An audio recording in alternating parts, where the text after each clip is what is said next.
Hello friends, this is Gautam and welcome to my channel Gautam Sharma. आज हम sociology 12th class के Indian society का second chapter के बारे में पढ़ेंगे। चैप्टर का नाम है the demographic structure of the Indian society. ये हमारा सेकंड चैप्टर है। अब इस चैप्टर को हम क्यों पढ़ें, इसका क्या ऑब्जेक्टिव्स है, क्या इसका उद्देश्य है। तो हमारे मेन मोटिव इसमें यह है कि हम इसको पढ़ने के बाद हम क्या क्या जान पाएंगे। तो फर्स्ट ऑफ ऑल हम meaning of demography and there types, इसके हम मीनिंग और टाइप्स के बारे में पढ़ेंगे। फिर उसके बाद हम जो पॉपुलेशन की थ्योरी है उसको समझ पाएंगे। फिर लिटरेसी का रोल क्या है उसको समझेंगे।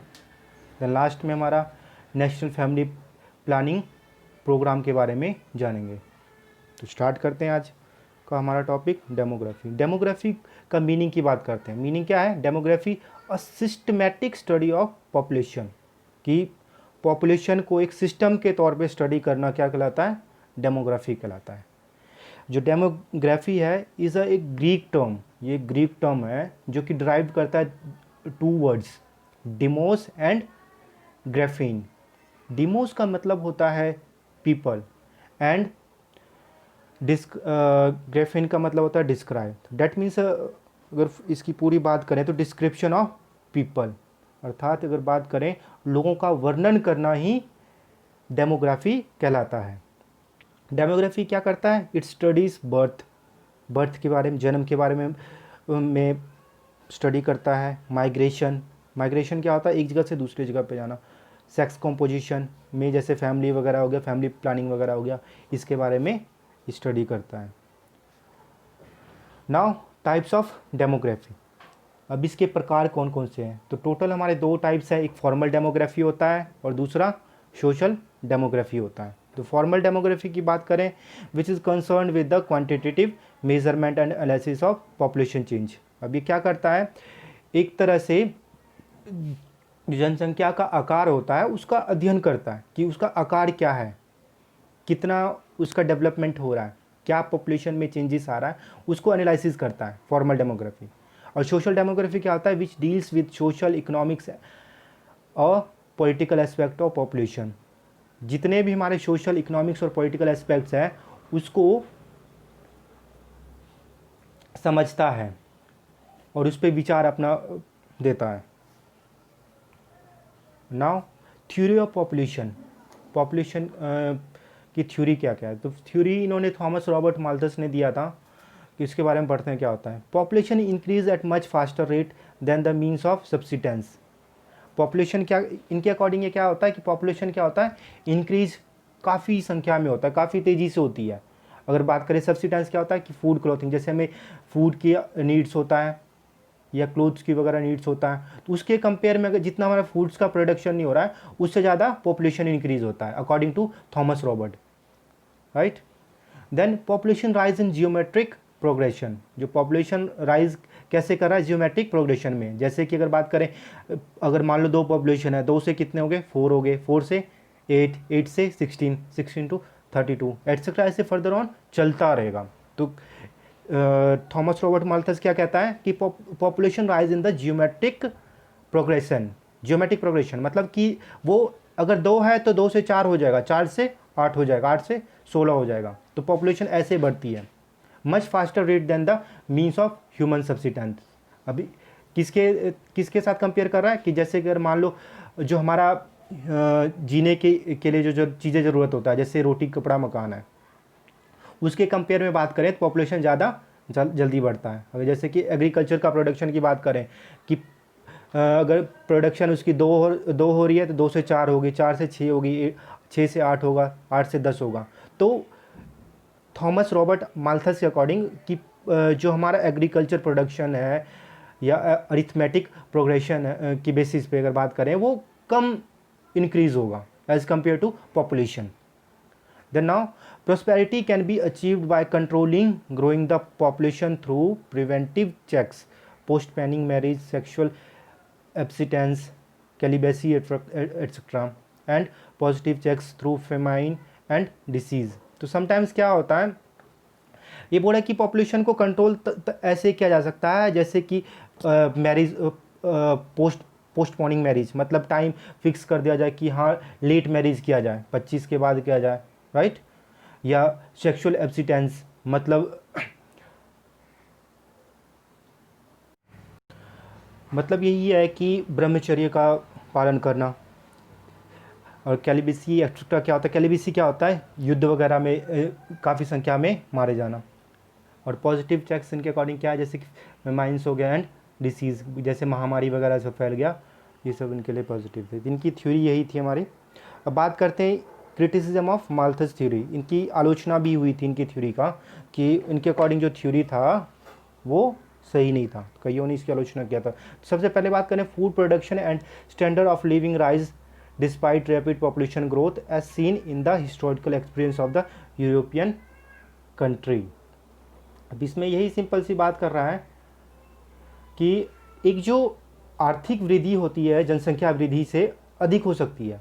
अगर इकोनॉमिक ग्रोथ की बात करें वो पॉपुलेशन ग्रोथ से अधिक हो सकती है, जैसा कि हमने यूरोप के देशों में हुआ है। जैसे यूरोप के देशों में क्या हुआ था कि वहाँ पे फूड प्रोडक्शन काफ़ी अच्छा था एज़ कम्पेयर टू, बात करें अगर जितनी ज़्यादा संख्या में पॉपुलेशन ग्रोथ हो रहा था उसी तरह फूड प्रोडक्शन भी काफ़ी हद तक अच्छे हो रहे थे। अब इसमें दूसरा कारण बता रहा है कि poverty and starvation is a cause not due to the rise in population but due to unequal distribution of economic resource, liberal and Marxist. मार्क्सवादी ने यही कहा था कि जो गरीब व भूखमरी से जो है ना जनसंख्या वृद्धि की बजाय आर्थिक संसाधनों में असमान वितरण के कारण फैलता है। ये जरूरी नहीं है कि अगर गरीब है या भूखमरी फैला हुआ है तो उससे आर्थिक संसाधन में गिरावट आएगी। उसमें असमान वितरण हो सकता है कि हाँ भाई अगर गरीब है तो आज नहीं तो कल अमीर भी बन सकता है। ज़रूरी नहीं है कि अगर जो गरीब है वो अपनी पोजीशन पे ही रहेगा, काम करके अपनी पोजीशन को डेवलप कर सकता है। इससे जो अनइक्वल डिस्ट्रीब्यूशन है उसमें ख़त्म हो सकता है। Now theory of demographic transition, जनसांख्यिकी संक्रमण का सिद्धांत। तो दिस थ्योरी हाईलाइट 3 स्टेजेस। ये थ्योरी हमें 3 स्टेजेस के बारे में बताता है। ऑफ पॉपुलेशन, जो हमारी पॉपुलेशन की है वो 3 स्टेजेस के बारे में बताता है कि पॉपुलेशन कैसे ग्रोथ होता है from an under developed and technically backward stage to a developed technically advantage stage. तो stage of society, level of development growth rate को हमने जीआर से कंपेयर किया, राइट। अब बात करते हैं अंडर डेवलपमेंट, जहाँ पे अंडर डेवलपमेंट है, जहाँ पे डेवलप कम है और टेक्नोलॉजिकली बैकवर्ड है वो एरिया जहाँ पे जनसंख्या वृद्धि कम है और वहाँ पे तकनीकी जो दृष्टि होता है वो काफ़ी कम होता है। तो इसमें क्या होता है, हाई बर्थ रेट होगा या प्लस हाई डेथ रेट। जब ये दोनों केस होगा तो क्या होगा, हाई ग्रोथ रेट हो जाएगा। सेकेंड केस क्या बोलता है, second stage transition movement from backward transition movement from backward में क्या होगा, यहाँ पे बर्थ रेट हाई है और लो डेथ रेट है, तो क्या होगा, पॉपुलेशन टू एडवांस, पॉपुलेशन क्या होगा, एडवांस हो जाएगा। क्योंकि अगर डेथ रेट कम हुआ तो क्या होगा, पॉपुलेशन बढ़ेगी और increase in a growth rate explosion, इसके साथ ग्रोथ रेट भी एक्सप्लोजन हो जाएगा। फिर एडवांस टेक्नोलॉजिकली, जब टेक्नोलॉजी हमारे पास एडवांस होगा तो बर्थ रेट भी एडवांस होगा और लो डेथ रेट। टेक्नोलॉजी हमारे पास ज़्यादा होगा तो बर्थ रेट बढ़िया होगा, ज़्यादा होगा और डेथ रेट कम होगा। क्योंकि टेक्नोलॉजी से क्या होगा, जैसे अगर मेडिकल की बात करें या डॉक्टर्स की बात करें तो उनके पास काफ़ी सारी मेडिसिन वगैरह होगा जिससे लोग कम संख्या में मरेंगे। तो इससे क्या होगा, लो ग्रोथ रेट में लो हो जाएगा। नाउ पॉपुलेशन एक्सप्लोजन क्या होता है, मतलब पॉपुलेशन का बढ़ जाना एकदम से। तो वो कैसे होता है, occur in transitional stage with death rate being lowered through disease control. क्या होता है कि डेथ रेट की बात करें तो उसमें क्या होगा, लो हो जाएगा थ्रू द डिसीज़ कंट्रोल। जैसे कि डिसीज़ क्या होती है हमारी, जैसे बीमारी कोई होगी, महामारी आ गया, उससे हमें कंट्रोल मिलेगा। अगर मेडिसिन उसकी अवेलेबल होगा तो डेथ रेट कम होगा, बेटर, फिर हमें बेटर हेल्थ मिल रहा है, एंड न्यूट्रिशन फैसिलिटीज़ वगैरह भी अच्छे मिल रहे हैं, एंड अनचेंज रिप्रोडक्टिव बिहेवियर। और हमें इन सभी जो सुविधाएं मिलेंगे तो इससे क्या होगा, पॉपुलेशन एक्सप्लोजन होगा, क्योंकि यहाँ पे डेथ रेट होगी नहीं, बर्थ ज़्यादा होगी, लोगों की सभी तरह की अपॉर्चुनिटी मिलेगी, जितने भी डिसीज़ वगैरह है उस पर कंट्रोल किया जाएगा। तो इससे क्या होगा, पॉपुलेशन एक्सप्लोजन हो जाएगा, पॉपुलेशन बहुत ही ज़्यादा संख्या में बढ़ जाएगी। अब कुछ कॉमन कंसेप्ट है उसके बारे में हम पढ़ते हैं। अब फर्स्ट हमारा बर्थ। बर्थ की बात करें, बर्थ क्या होता है कि जन्म,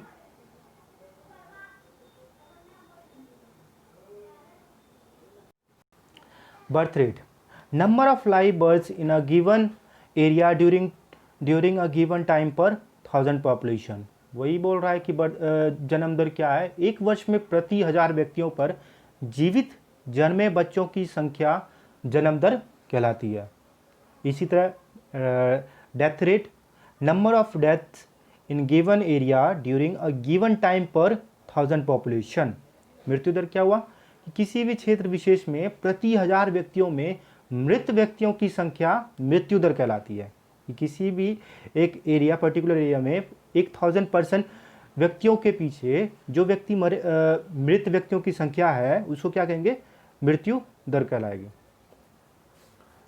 नाउ ग्रोथ रेट या रेट टू नेचुरल इंक्रीज, इसमें इसको क्या, इसका मीनिंग क्या हुआ कि difference between birth rate and death rate. जो इन बर्थ रेट और डेथ रेट का जो डिफरेंस है उसको क्या कहलाता है, प्राकृतिक वृद्धि दर या जनसंख्या वृद्धि दर कहलाया जा सकता है। इसमें क्या होता है कि यह तब होता है जब इनका डिफरेंस जीरो होता है या उससे कम होता है, तब हम कह सकते हैं कि जनसंख्या स्थिर हो गई है, एक स्टेबल हो गई है, ना पॉपुलेशन बढ़ रही है ना कम हो रही है, ना बर्थ रेट ज़्यादा है ना डेथ रेट ज़्यादा है। Now fertility rate. Fertility rate क्या होता है, नंबर ऑफ लाइव बर्थ्स पर 1000 women in child bearing age group of 15 to 49। अब ये क्या बात कर रहा है, प्रजनन दर कि बच्चे पैदा कर सकने की आयु कि वह स्त्रियां की इकाइयों के पीछे जीवित जन्मे बच्चे की संख्या को प्रजनन दर कहा जाता है, फर्टिलिटी रेट कहा जाता है। Then infant mortality rate. Infant mortality rate क्या होता है कि शिशु मृत्यु दर, एक बच्चा जो मर जाता है उसको, उस दर को क्या कहा जाता है, the number of death of babies from the age of 1 year per 1000 live birds. वही बोला कि जीवित पैदा हुए 1000 बच्चों में से एक वर्ष की आयु से पहले मृत बच्चों की संख्या को क्या कहा जाता है, इन्फेंट मोर्टेलिटी रेट। उसके नेक्स्ट हमारा है मैटरनल मोर्टेलिटी। मैटरनल मोर्टेलिटी क्या होता है, number of women dying in child birth per 1000 live birth. अर्थात इसका कहने का अर्थ यह है कि 1000 शिशु जन्मों पर जन्म देकर मरने वाली महिलाओं की संख्या, जो वुमेन्स है 1000 बच्चों में से एक वर्ष में जितने भी 1000 शिशु जन्मों पर जन्म देकर मरने वाले, अगर मान लो 1000 बच्चों को जन्म दे रही है कोई वुमेन, तो उस पर कितने संख्या में वुमेन्स की डेथ हुई है, that is a maternal mortality. Then sex ratio, number of females per 1000 males in a given area at a specific time period.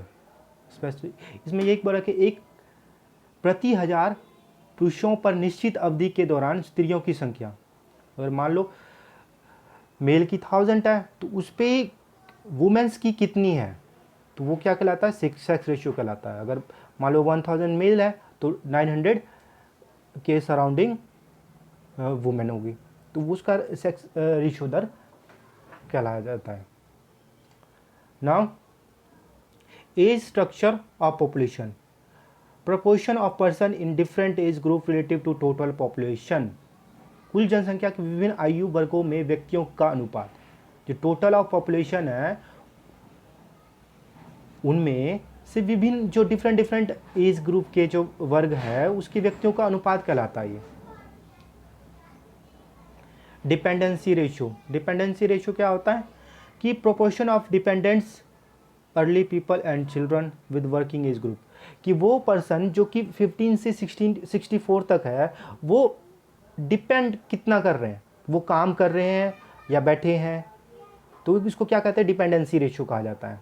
इसमें क्या होता है, जनसंख्या का वह अनुपात जो जीवन यापन के लिए कार्यशील जनसंख्या पर आश्रित है, अर्थात कहने का अर्थ है कि वो व्यक्ति जो अपनी जीविका को अर्जित करने के लिए काम करते हैं, डिपेंडेंट होते हैं किसी चीज़ पे कि मुझे काम करके अपनी जीविका को अर्जित करना है, तो उस एज ग्रुप को क्या कहा जाता है, डिपेंडेंसी रेशियो कहा जाता है।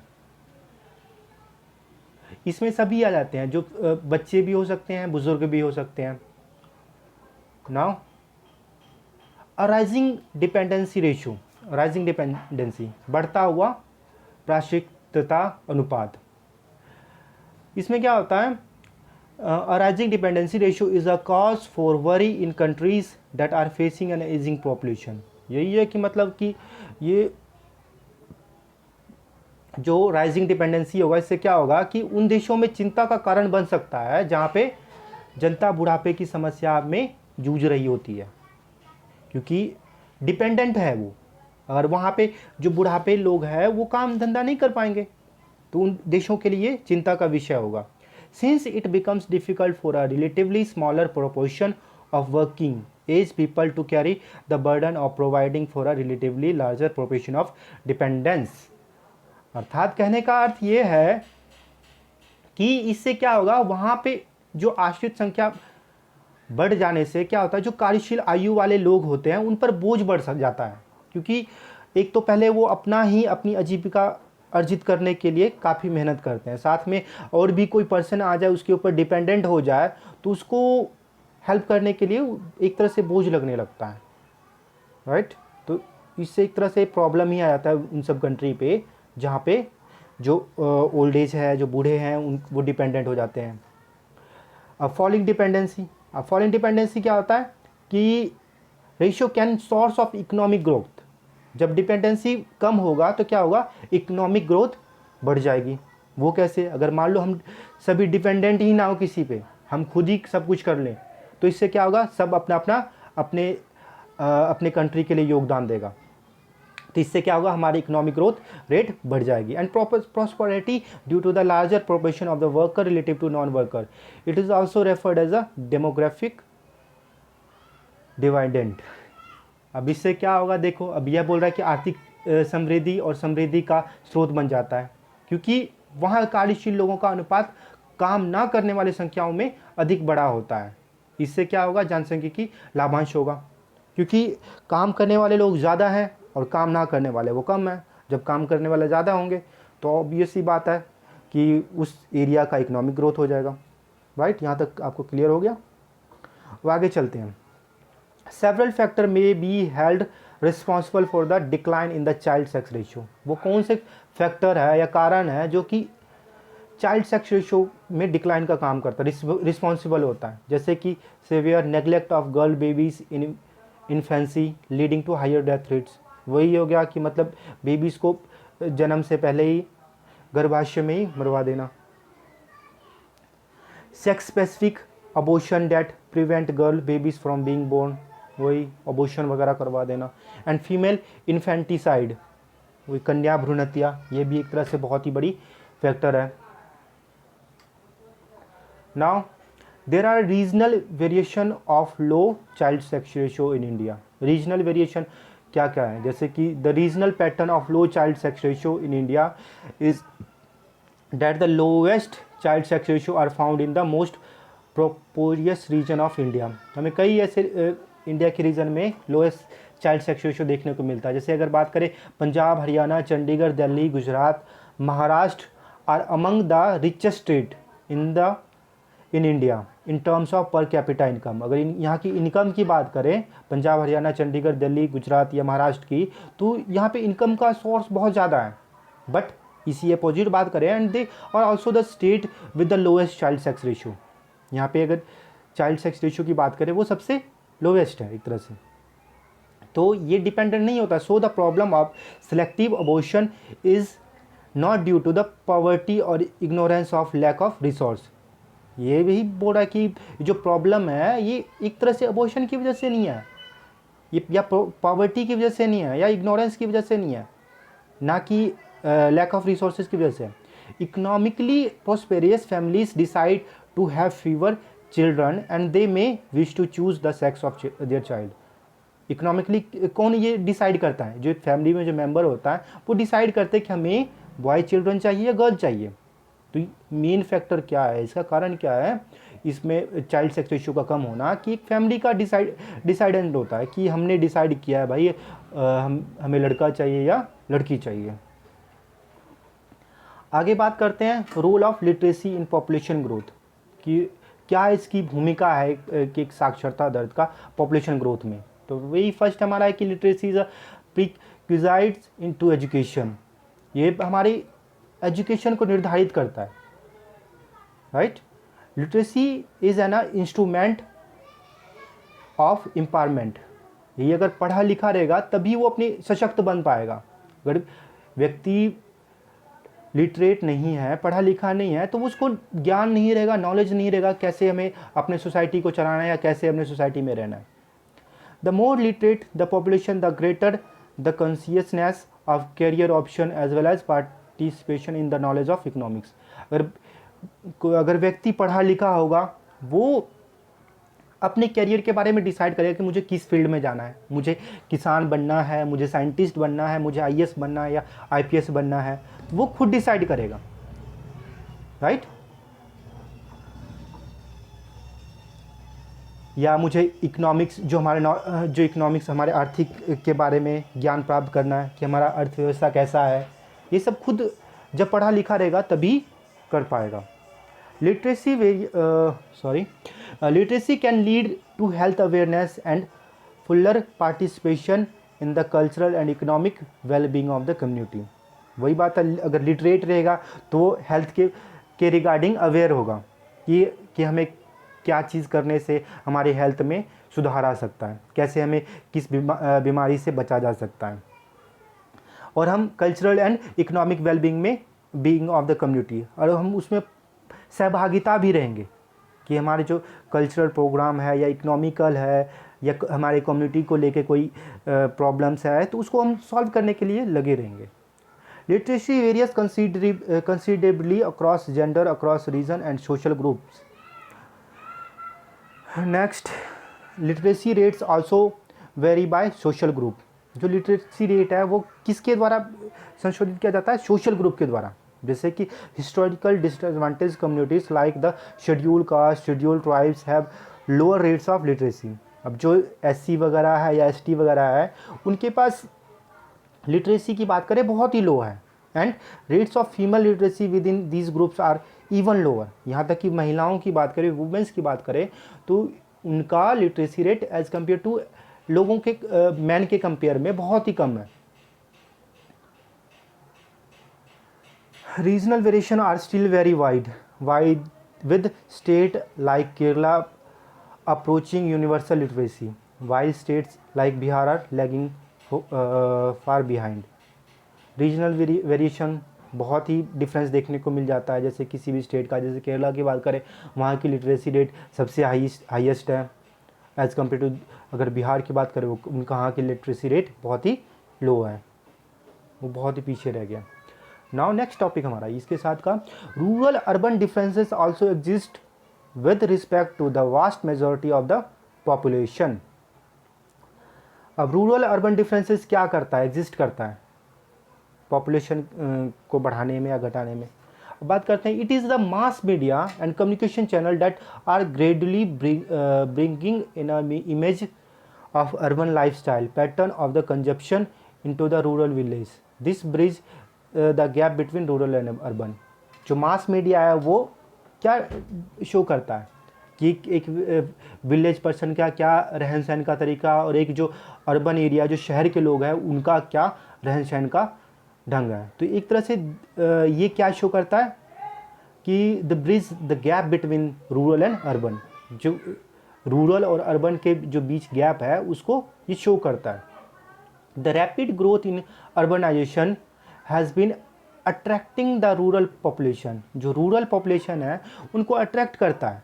क्यों अट्रैक्ट करता है? क्योंकि एक शहरों की बात करें, टाउन या सिटी की बात करें, यहाँ पे डेवलपमेंट बहुत ज़्यादा संख्या में होती है। जैसे हॉस्पिटल वगैरह बात करें, स्कूल्स वगैरह बात करें, वहाँ की लाइफस्टाइल की बात करें तो वो काफ़ी हद तक बहुत ही अच्छी होती है। तो लोग उनसे देख के अट्रैक्ट होते हैं और साथ में उन्हें वहाँ पे वो काम करने के लिए भी मिल जाता है। Those who can not find work, जिन्हें कोई काम नहीं मिलता in the rural areas go to the city in the search of work. जिन व्यक्तियों को किसी भी तरह का काम हमें गांव वगैरह या विलेज वगैरह में नहीं मिल पाता तो वो क्या करते हैं, शहरों की तरफ पलायन करने लगते हैं, माइग्रेट होने लगते हैं। This flow of rural to urban migration has also been accelerated by the continuous decline of common prosperity resource like ponds, forest and grazing lands। इससे क्या होगा, जैसे रूरल टू अर्बन माइग्रेशन, जो एक गांव से शहर की तरफ जाने लगे तो इससे धीरे धीरे क्या होगा, उसमें जो विलेज का डेवलपमेंट है उसमें रुक जाएगा, वो आगे चले जाएंगे। फिर धीरे धीरे क्या होगा, जो शहरों से लोग इधर विलेज वाले एरिया में आके वहाँ के जो फॉरेस्ट वगैरह है, पॉन्ड्स वगैरह है, उन पे फैक्ट्रीज वगैरह लगाना स्टार्ट कर देंगे। Now this resource have been turn into private property. जो अगर वो बात करें पॉन्ड्स वगैरह, फॉरेस्ट वगैरह, वो एक विलेज पर्सन की अपनी प्रॉपर्टी होती थी, लेकिन धीरे धीरे क्या हुआ कि ये प्रॉपर्टी एक प्राइवेट प्रॉपर्टी बन गई और दे आर एग्जॉस्टेड। पॉन्ड्स में रन ड्राई, धीरे धीरे क्या हुआ, पॉन्ड्स सूखने लगे। No longer provide enough fish, यहाँ तक पॉन्ड्स वगैरह में फिशिंग वगैरह नहीं बची। फॉरेस्ट में भी may have been cut down and have vanished, धीरे धीरे क्या हुआ, फॉरेस्ट वगैरह को काटने लगे और जंगल धीरे धीरे ख़त्म होने लगे। People no longer have access to these resource, लोगों को अब उससे ज़्यादा टाइम के लिए रिसोर्स नहीं बचा।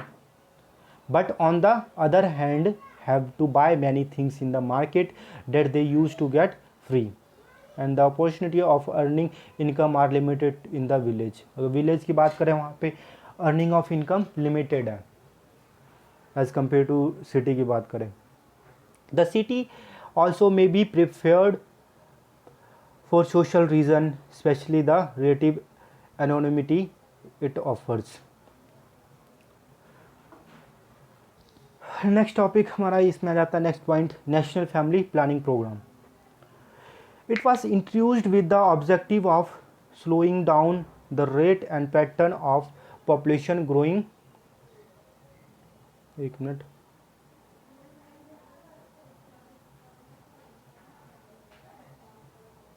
हाँ, it was introduced with the objective of slowing down the rate and pattern of population growth through birth control methods and improved public health standard। Other coercive measures was introduced during the emergency period, जो 1975 and 1976। और बात करें राष्ट्रीय परिवार नियोजन कार्यक्रम इसलिए शुरू किया गया था कि जनसंख्या वृद्धि नियंत्रण किया जा सके। हमें क्यों ज़रूरी था कि भाई हमें फैमिली प्लानिंग प्रोग्राम ज़रूरी है, क्योंकि पॉपुलेशन डे बाय डे बढ़ता जा रहा था। तो इसीलिए हमें जनसंख्या पे कंट्रोल करने के लिए नेशनल फैमिली प्रोग्राम स्टार्ट किया गया, जिससे कि हमें पॉपुलेशन पे नियंत्रण किया जा सके। इसमें जन्म नियंत्रित के विभिन्न उपाय अपनाए गए। जो हमारा बर्थ को लेकर बात करें तो इस पर कई सारे हेल्थ स्टैंडर्ड को यूज़ किया गया था, मेज़र किया गया था कि बर्थ को कैसे कंट्रोल करना है। कई मेथड्स बताए गए थे।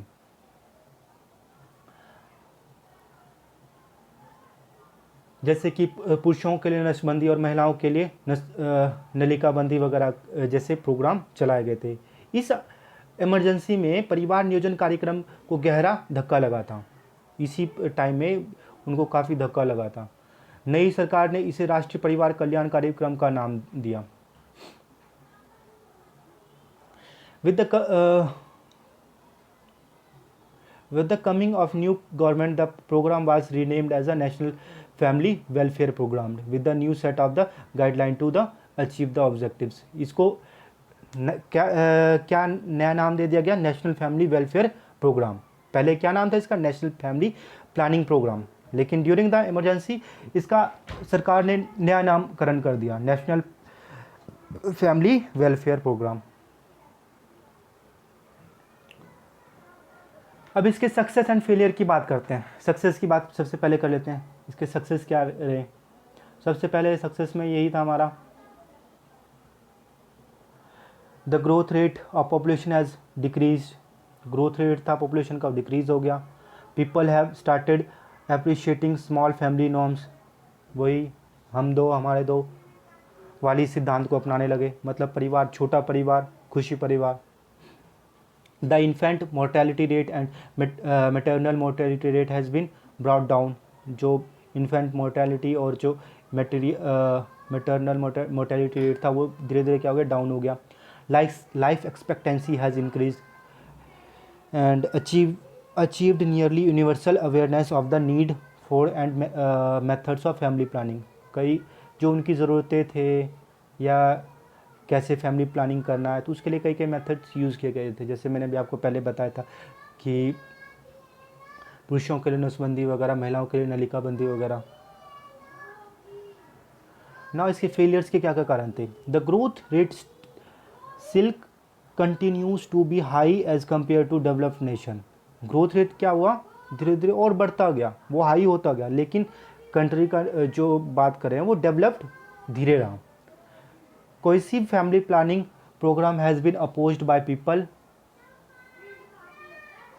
Mostly poor and powerless people were the victims. ये इसकी वजह से क्या होता था, जो पुअर लोग हैं या पावरलेस पीपल है वो इसकी शिकार बने।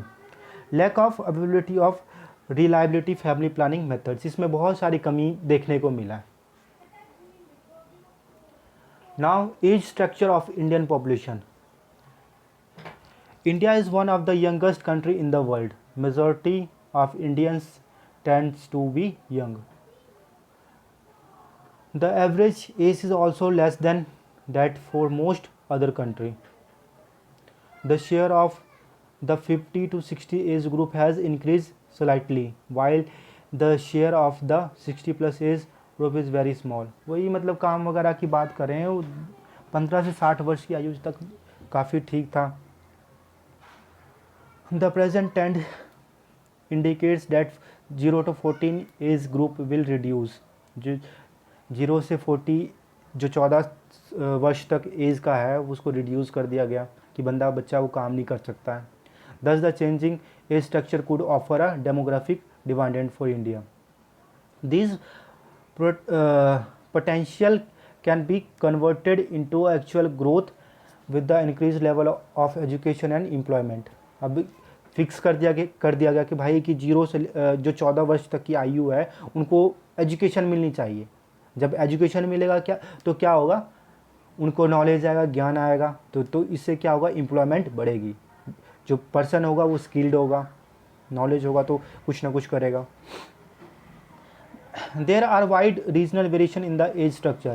While a state like Kerala is beginning to acquire an age structure like that, the developed countries, some states like Uttar Pradesh have high proportion in the younger age group and relatively low proportion among the aged। कुछ खास नहीं है इसमें।